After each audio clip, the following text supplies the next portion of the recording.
Shalom, sahabat-sahabat yang diberkati Tuhan. Kita akan mendengarkan firman Tuhan. Mari kita berdoa. Damai sejahtera Allah yang melampaui segala akal itu, kiranya memelihara hati dan pikiran saudara di dalam Kristus Yesus, Tuhan kita. Amin. Sahabat, sadar atau tidak sadar, setuju atau tidak setuju, bahwa pada akhirnya kita semua akan menghadap Hakim Agung. Kita akan menghadap Hakim Agung dan dia akan menimbang, menilai apakah kita akan masuk dalam kekekalan bersama dengan dia atau apakah kita akan masuk dalam kekekalan tanpa Allah. Kekekalan bersama Allah disebut surga. Kekekalan tanpa Allah disebut neraka. Jadi kemana kita? Nanti Hakim Agung itu yang akan menentukan siapa dia. Yesus Kristus. Jadi kita akan menghadap Hakim Agung itu nanti. Baik, apa saja nanti yang menjadi poin penghakiman Tuhan atas kita? Ada beberapa poin, nanti kita dengarkan dulu firman Tuhan yang akan menyapa kita pagi ini, diambil dari Mazmur pasal 50 ayat 1 sampai dengan ayatnya yang ke-6. Demikian firman Tuhan dengan judul Allah adalah Hakim. Mazmur Asaf. Yang Maha Kuasa Tuhan Allah berfirman dan memanggil bumi dari terbitnya matahari sampai kepada terbenamnya. Dari Sion, puncak keindahan, Allah tampil bersinar. Allah kita datang dan tidak akan berdiam diri. Di hadapannya api menjilat, sekelilingnya bertiup badai yang dahsyat. Ia berseru kepada langit di atas dan kepada bumi untuk mengadili umatnya. Bawalah kemari orang-orang yang kukasihi, yang mengikat perjanjian dengan aku berdasarkan korban sembelihan.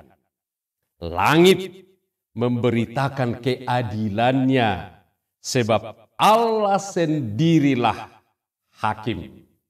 Demikian firman Tuhan. Mazmur 50 ini diberi judul sebetulnya ibadah yang sejati. Jadi nanti kita akan menghadap pengadilan Tuhan. Sekali lagi, setuju atau tidak setuju, sadar atau tidak sadar, semua kita akan menghadap pengadilan itu. Poin yang akan dinilai, diadili oleh Tuhan, sebetulnya ada beberapa hal. Itu tadi ibadah yang sejati. Jadi ibadah kita akan diadili. Kita akan dinilai, dinyatakan salah atau benar. Dinyatakan masuk surga atau justru masuk neraka. Berdasarkan ibadah kita. Ibadah yang seperti apa. Jadi ada 5 hal yang nanti akan dinilai supaya sahabat-sahabat mempersiapkan diri dengan baik. Jadi bukan ujian rahasia.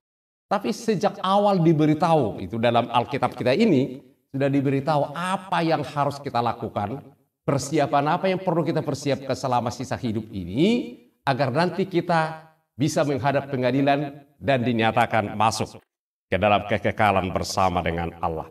Kita ada di dunia ini, menurut firman Tuhan dalam Alkitab, adalah untuk merayakan kehadiran Tuhan. Jadi merayakan kehadiran Tuhan. Merayakan kehadiran Tuhan itulah yang kita sebut dengan ibadah. Ibadah. Jadi ada ibadah yang palsu, ada ibadah yang sejati. Merayakan kehadiran Tuhan dalam hidup kita, dalam dunia ini. Dia tadi yang memanggil bumi dari bukit Sion, dari bukit keindahan, Allah bertampil bersinar. Dia datang dengan semaraknya, dia berseru kepada langit, berseru kepada bumi untuk mengadili umatnya.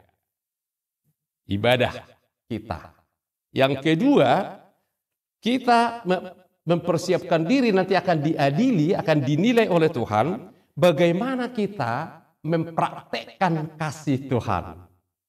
Jadi apakah kita sepanjang hidup kita selalu mempraktekkan kasih Tuhan, itu yang disebut dengan melayani. Pelayanan. Serve God by serving others. Melayani Tuhan dengan melayani orang lain. Itu poin kedua yang akan dinilai Tuhan dalam perjalanan hidup kita. Lalu poin ketiga, apa yang dinilai Tuhan dalam perjalanan hidup kita? Yaitu memberitakan firman Tuhan. Apakah dalam keseluruhan aktivitas kehidupan kita menjadi bagian dari share the word of God. Memberitakan firman Tuhan. Ayo, ini penting banget diperhatikan ya. Kalau kita baca sosial media kita, medsos kita, berita-berita apa yang paling banyak kita share di sana? Dan ada banyak, sekarang grup-grup medsos itu ada banyak share firman Tuhan. Tapi anehnya, gak ada yang mau baca. Jarang ya, gak tahu deh saudara-saudara selalu baca ya.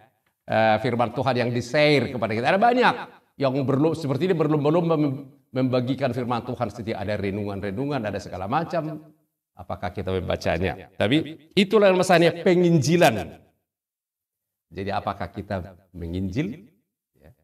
Itu yang dinilai yang ketiga. Yang keempat yang akan dinilai nanti kita di pengadilan Tuhan itu, apakah kita bagian dari persekutuan umat percaya? Jadi bersekutu. Apakah kita bagian dari persekutuan orang percaya atau kita hidup sendiri-sendiri? Itu makanya orang bertanya, kenapa harus ke gereja? Kita bisa kan online, bisa kan ikut di televisi, bisa kan dengar khotbah, ngapain harus ke gereja? Sampai bayar ongkos lagi. Jawabannya, karena kita harus hidup dalam persekutuan. Persekutuan itu kita mau gereja. Makanya harus ke gereja. Kita harus bersekutu. Jadi kalau kita datang ke gereja tidak bersekutu, juga hidup sendiri, itu bukan namanya bersekutu. Bersekutu itu adalah menjalin hubungan antara saya dengan saudara, antara saudara dengan saudara yang lain. Itu persekutuan. Lalu yang kelima, kita akan dinilai nanti di pengadilan Tuhan itu, apakah aku bertumbuh dewasa makin menjadi seperti Yesus? Karena itu kita harus mengikuti pemuritan yang mendidik umat Tuhan agar bertumbuh dewasa makin menjadi seperti Yesus. Ini yang menjadi poin-poin yang akan diadili oleh. Jadi bukan apa gelarmu, apa pekerjaanmu, di mana rumahmu, bagaimana karir terakhirmu. Oh, bukan. Bukan itu. Bukan itu yang akan ditanya, yang akan diuji. Tapi apakah kamu merayakan kehadiran Tuhan selama hidupmu? Apakah kamu ada dalam ibadah? Jadi merayakan kehadiran Tuhan itu adalah ibadah. Jadi kalau kamu ke gereja bukan merasa merayakan, ada orang di gereja bukan bersukacita, bukan seperti perayaan, itu bukan ibadah. Meski kau ikuti liturginya dengan rapi, tapi nggak ada sukacita di dalamnya karena merasa exciting aku ada di hadirat Tuhan. Itu bukan ibadah. Setiap ke gereja aku merasakan hadirat Tuhan, saya exciting di sana, saya merasa nyaman di sana, itu ibadah. Jadi orang-orang nyanyi, asal nyanyi doang, bukan keluar dari hati karena merasa ada Tuhan di sini. Saya memujinya. Allah hadir bagi kita. Jadi rasakan kehadiran Allah, lalu saya merayakan kehadiran itu dengan bernyanyi, dengan berdoa, dengan mendengarkan suaranya, dengan saling menyapa yang satu. Orang berpesta kan merayakan itu nggak bisa sendirian, makanya harus bersekutu. Dalam persekutu kita bersama-sama merayakan kehadiran Tuhan. Saudara-saudara, ini jelas diberitakan dalam firman Tuhan ini. Apa yang harus aku lakukan? Aku dicipta Tuhan bukan hanya supaya aku ada, tapi ada tugas yang saya lakukan, yaitu tadi yang 5 itu. Yang 5 itu. Dalam kenyataannya, dalam kehidupan kita menjadi seperti apa kita yang merayakan hadirat Tuhan, kehadiran Tuhan di dunia ini. Saya makin mengenal, makin mengasihi Tuhan. Seperti apa saya kalau saya mempraktekkan kasih Tuhan? Saya makin mengasihi orang lain, bertumbuh mengasihi orang lain dengan mengasihi seperti diri saya sendiri.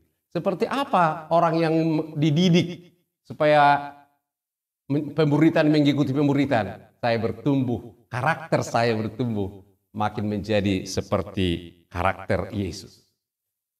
Memberitakan Injil, bersekutu, hidup dalam persekutuan. Jadi semakin hari persekutuan kita makin akrab. Di sana kita saling menolong, saling mendukung, saling menguatkan, saling mendoakan, saling mengasihi yang satu dengan yang lain.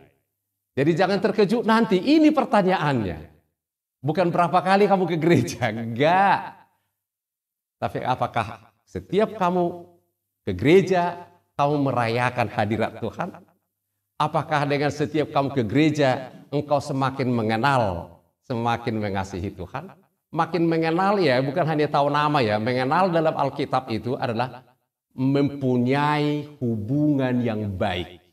Jadi kalau aku bilang aku mengenalnya, kalau dalam Alkitab ya, aku mempunyai hubungan yang baik dengan dia. Jadi makin mengenal, makin mengasihi Tuhan. Saudara-saudara, Allah adalah hakimnya. Dia datang di dunia ini untuk menebus dan menyelamatkan kita. Agar apa? Agar kita bisa melakukan tugas ini, ibadah yang benar ini. Agar kita bisa melakukannya. Ibadah yang sejati. Agar dia menebus kita. Dia menyelamatkan saudara-saudara, menyelamatkan kita semua agar kita bisa bertumbuh makin menjadi seperti Yesus. Jadi kalau kita ikut Yesus, percaya kepada Dia, kita nggak ada yang sempurna bisa melakukan ini. Di situ luar biasanya. Percaya kepada Yesus. Percaya kepada Yesus. Dialah yang menguatkan, meneguhkan kita untuk melakukan tugas kita selama ada di dunia ini. Dan kalau ada yang tidak sempurna, Dia yang menyempurnakannya. Dia, Yesus yang menyempurnakan kita. Sehingga kita layak dinyatakan, kau berdiri sebelah kanan saya, yang lain, kamu sebelah kiri. Dia yang menguatkan kita. Kenapa?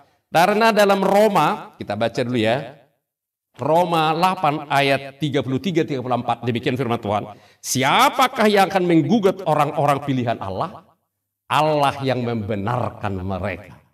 Jadi nggak ada yang menggugat kita selama kita percaya kepada Yesus. Selama kita ikut kepada Yesus, nggak ada yang bisa menggugat kita. Siapakah yang akan menghukum mereka? Nggak ada. Kenapa? Kristus Yesus yang telah mati. Bahkan lebih lagi, Kristus Yesus yang telah bangkit, yang juga duduk di sebelah kanan Allah, yang malah menjadi pembela bagi kita. Dia hakim itu, Dia sendiri yang akan membela kita. Hanya tetap percaya kepadanya, tetap ikut kepadanya, tetap lakukan bagianmu. Bukan soal sempurna melakukannya, tapi saya tetap merayakan kehadirannya. Saya belajar terus mengenal mengasihinya. Saya belajar terus bertumbuh makin menjadi seperti Yesus. Saya belajar melayani Tuhan dengan melayani orang lain. Dan saya terus membagikan, memberitakan, share the word of God, menceritakan firman Tuhan, kebaikan-kebaikan Tuhan. Bukan dengan pergi menginjili, bukan. Ada penginjil, yes. Tapi nggak semua harus penginjil, artinya pergi khotbah-khotbah kemana-mana. Menceritakan kebaikan Tuhan adalah orang melihatmu. Dengan melihat saya, dengan melihat kita, dia melihat Allah wonderful God. Allah yang luar biasa. Allah yang begitu mengasihi saya. Saudara-saudara, siap-siaplah. Jadi jangan terkejut nanti ya dalam pengadilan Tuhan. Kita tahu sekarang yang menjadi hakimnya adalah Allah sendiri. Tapi sebelum pengadilan itu tiba, Dia datang menyelamatkan kita. Dia datang mengajar kita. Dia datang memberi tuntunan kepada kita. Agar pada hari pengadilan itu, kalau kita ikuti tuntunannya, kita akan dikatakan, berdirilah di sebelah kanan saya. Masuklah dalam sukacita Tuhanmu. Nikmatilah seluruh berkat-berkat yang telah sediakan bagimu. Saudaraku, selamat mempersiapkan diri mengikut Yesus. Untuk yang belum ikut Yesus, ikutlah sekarang, belum terlambat. Ikut Dia karena hanya Dia yang bisa membela kita. Dia yang bisa menyelamatkan kita. Dia hakimnya. Dan Dia telah datang dan telah mati.